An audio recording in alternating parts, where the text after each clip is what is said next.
آپ نے اسٹیٹ کی پالیسی ڈکلیئر نہیں فرمائی تھی کہ یہ کس کے قبضہ و انصرام میں رہے گا، یہ اموال فے، چونکہ کسی اور کو تو تقسیم نہیں ہونے۔ جب اموال غنیمت تقسیم ہوتے ہیں تو انہیں مالک بنا دیا جاتا، جس کو دیتے ہیں آقا علیہ السلام ہی دیتے تھے، مگر جس کو دیتے وہ اس کا مالک ہو جاتا، اور جو حصہ خمس حصہ رکھ لیتے وہ اپنے اور اپنی اہل بیت کو بھی دیتے، اموال غنیمت میں سے بھی۔ اور اموال فے میں سے معمول یہ تھا کہ سب سے پہلے اہل بیت کو دیتے، پورے سال کا خرچہ دے دیتے، یہ برعکس ہوتا، اور جو بچتا اس کو پھر دیگر ریاستی امور پہ خرچ کرتے۔ اب اس کو کون مینیج کرے گا؟ اموال فے کو، فے کے مال کو کس کے قبضے میں رہیں گے؟ کون مینیج کرے گا آقا علیہ السلام کے وصال کے بعد؟ اس کی کیا پوزیشن ہوگی؟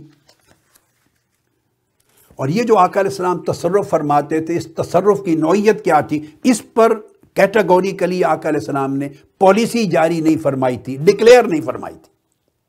سو صحابہ کرام کو، اہل بیت اطہار کو، سب کو اس کی پالیسی جو ہے اسٹیٹ پالیسی وہ کلیئر نہیں تھی۔ آقا علیہ السلام نے اس موضوع کو چھوڑ دیا، بہت سے ان امور کی طرح جو آقا علیہ السلام نے امت کے لیے چھوڑ دیے، جس میں خود خلیفہ کا تقرر بھی شامل ہے۔ آقا علیہ السلام نے خود اپنے بعد اپنے لیے کوئی خلیفہ خود مقرر نہیں فرمایا، امت کے لیے چھوڑ دیا۔ اب بات کو سمجھ گیا نا؟ یہی وجہ ہے کہ اس پر بحث ہوئی۔ ثقیفہ بنو ساعدہ میں مہاجرین اور انصار کی رائے مختلف ہوئی، اور پھر فائنلی ڈسکشن کے بعد سیدنا صدیق اکبر رضی اللہ تعالیٰ عنہ پر اتفاق ہوا اور بیعت ہوئی۔ اگر آقا علیہ السلام مقرر فرما دیتے کہ میرے بعد ابو بکر خلیفہ ہوگا یا میرے بعد فلاں خلیفہ ہوگا تو اس پر بحث ہی نہ ہوتی، اس پر مہاجرین اور انصار کا اختلاف ہی نہ ہوتا۔ سو آقا علیہ السلام نے یہ امت کی ثوابدید پہ چھوڑ دیا تھا، اور امت نے تقرر کیا۔ پھر سیدنا صدیق اکبر نے سیدنا فاروق اعظم کو نشاندہی کی اور آپ کے بیعت لے لی، ان کی تقرری کر کے مشاورت کی اور بیعت لی۔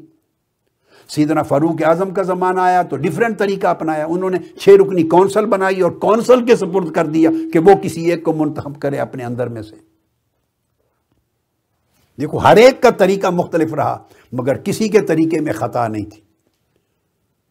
آقا علیہ السلام نے اس کو بغیر تعین کے، تقرر کے چھوڑ دیا تھا۔ تو سیدنا صدیق اکبر کا باہمی مشاورت اور بحث و تمیز کے بعد تقرر ہوا۔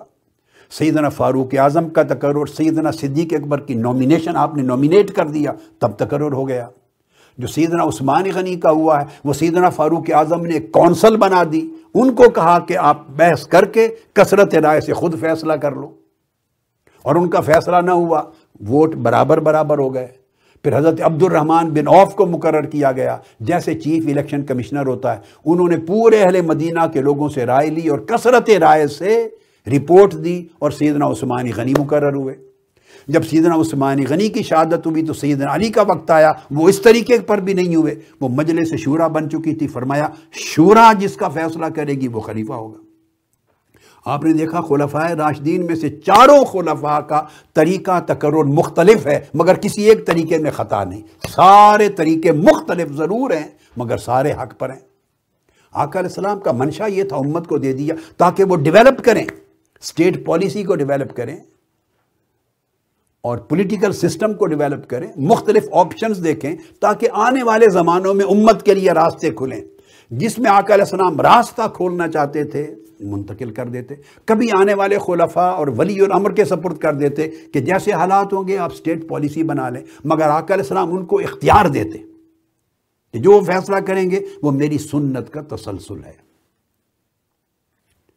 یہ جو اموال فے تھے یہ یاد رکھ لیں، آقا علیہ السلام نے پوری عمر نہ تو اس کی جو منفعت ہے اور اس سے آنے والی آمدنی کا خرچہ نہ اپنی اہل بیت کے لیے صرف مختص رکھا، مگر ان کو مقدم رکھا، سب سے پہلے پورے سال کا خرچہ ان کو دے دیتے۔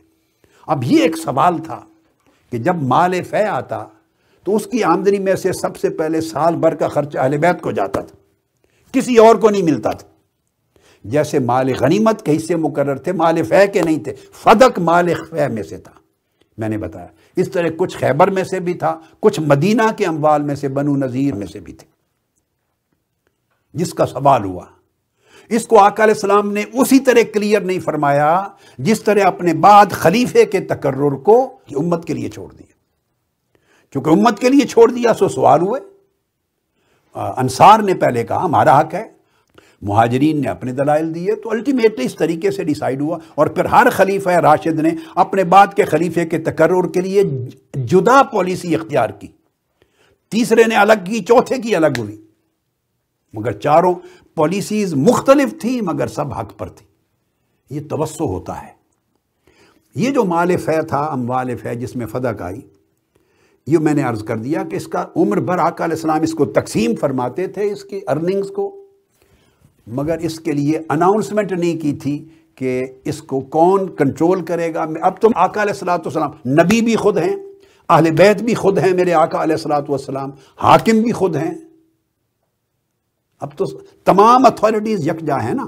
اب آقا علیہ السلام کے بعد اب اس کو کس طرح مینج کیا جائے گا، کون ایڈمنسٹر کرے گا، کس کے قبضہ میں ہوگی، آیا جن کو اس سے دیتا ہوں وہ اس کو ہولڈ کریں گے یا ریاست ہولڈ کرے گی؟ آقا علیہ السلام نے اس پر پالیسی کو ڈکلیئر نہیں فرمایا تھا، بہت سے دیگر امور کی طرح، جیسے خود قرآن مجید کا جمع کرنا خود جمع نہیں فرمایا، چھوڑ دیا امت پر۔ معلوم ہے کہ وقت آئے گا جمع کر لیں گے، اسی وجہ سے تو وہ اختلاف ہوا رائے میں سیدنا صدیق اکبر سیدنا فاروق اعظم میں کہ جمع کریں یا نہ کریں قرآن مجید کو کتابی صورت میں۔ حضور علیہ السلام نے نہیں کیا۔ اس طرح مسئلہ تراویح ہے، نماز تراویح خود پورا مہینہ 30 کی 30 راتیں جماعت نہیں کروائی تراویح کی، 3 راتیں پڑھی باہر نکلے، پھر آپ نے چھوڑ دیا کہ امت فرض نہ سمجھے۔ سیدنا فاروق اعظم نے دیکھا کہ لوگ جدا جدا پڑھ رہے ہیں، ابی بن کعب رضی اللہ تعالیٰ عنہ کو امام مقرر کر کے کھڑا کر دی۔ وہ طریق بھی حق تھا، صدیق اکبر کے زمانے رضی اللہ تعالیٰ کا طریق بھی حق تھا، فاروق اعظم کا طریق بھی حق تھا، امت سیدنا فاروق اعظم کے طریق پہ چل پڑی۔ یہ بھی صحیح بخاری میں ہے۔